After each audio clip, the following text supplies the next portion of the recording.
যদি সাঁতার না জানি আমরা থ্রোব্যাক নিয়ে যাবো, তখন আমরা কি থ্রোব্যাক নিক্ষেপ করে আমরা উদ্ধার করতে পারি। দেখেন ও পানিতে বাঁচাও বাঁচাও বলে চিৎকার করতেছে।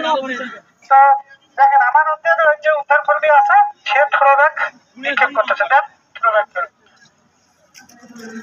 এই যে এই ভিকটিম পর্যন্ত যদি পৌঁছায় তাহলে কি হবে? ভিকটিম ওখানে ধরে থাকবে, ভিকটিম ধরে থাকে মনে করি অভিনয় আপনি ধরেন। হ্যাঁ, এখন ওকে আমরা ধীরে ধীরে টেনে তোলার চেষ্টা করবো। তারপরে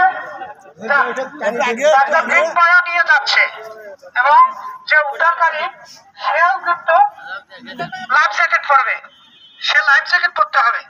সে উদ্ধার করতে যে সে যেন বিপদে না পড়ে যায় সেই জিনিসটাও কিন্তু আমাদের করতে হবে।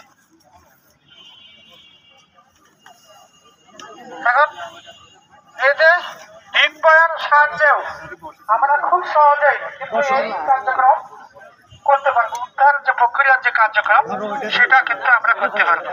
হ্যাঁ, আচ্ছা ঠিক আছে। এটা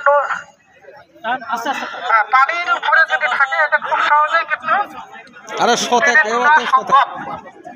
হ্যাঁ, যদি শুকন জায়গায় কিন্তু সম্ভব না,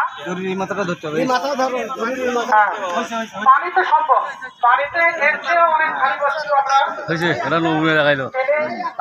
আমাদের তীরের কাছে নিয়ে আসতে পারি। এটা একটা।